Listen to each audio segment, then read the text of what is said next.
From the Oklahoman newsroom, this is the Thunder Update. I'm Jenny Carlson here with Joe Masato, Thunder beat writer. Joe, the Thunder, obviously Monday night in Houston, a lot of talk about guards, rightfully so. You've got Russell Westbrook, James Harden for the Rockets, Chris Paul for the Thunder. Lots of storylines there. But let's talk about the big men for a second, because Steven Adams rebounding well in the first half, then he gets hurt, but offensively not playing really well right now. Seems like Steven's battling a little bit. Yeah, I mean, we don't know for sure if it's an injury thing or if it's just not playing without Russell Westbrook for the first time in his career. But Steven Adams has yet to score in the double digits in his first 4 games with the Thunder this season. Doesn't seem to be having much lift. I mean, not finishing well around the rim, getting blocked by guys we wouldn't normally see him get blocked by.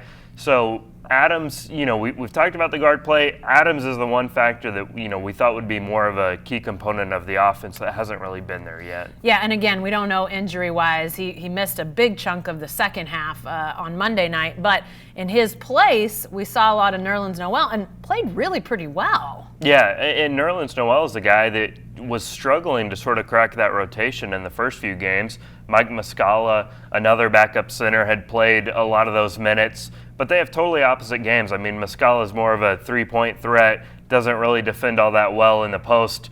Nerlens Noel, obviously the best shot blocker on the team, and did a great job guarding Clint Capella last night. Nerlens played, I think, the final almost 7 minutes after Steven Adams went out with an injury. So it's kind of sorting through some big man issues, but Nerlens Noel was a big surprise. And in that second unit, him and Dennis Schroeder really have a good 2-man game. Yeah, and offensively, you don't expect Nerlens to be much of a factor, but he's 5 of 6 on Monday night, even hit 5 of 6 from the free throw line.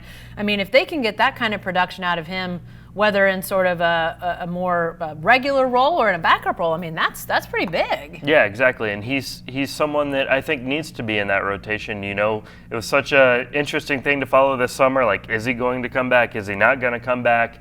And then you wondered, it was surprising to see Muscala get some of those minutes. But if Steven Adams is hurt, which it doesn't seem to be a serious thing, all they've said so far is a knee contusion.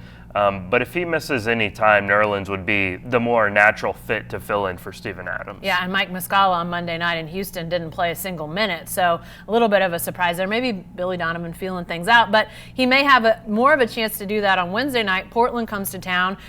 They are still without Nurkic, and Zach Collins, one of their backup guys who had been playing in his place, dislocates a shoulder. He's unlikely to play on Wednesday, so Portland's looking a little thin at the big man position. Yeah, and it's kind of been a theme for the Thunder. They played the Warriors when, the Warriors' top 3 centers basically were all out. Willie Cauley-Stein was out, Kevon Looney. They might face a similar situation against Portland. Still have to deal with Hassan Whiteside, who they got in that trade with the Miami Heat. But, it makes it easier on the big men if Portland's a little hobbled up there, and it makes it easier on the guards to sort of get to the rim and finish without having to deal with some of those big guys down low. And I know we'll be following the Steven Adams injury situation in the coming days. We'll update as we find out information about his injury availability, all those sorts of things heading into Wednesday night against the Trailblazers. Be sure to stay with the best coverage team anywhere at Oklahoman.com and every day in the Oklahoman.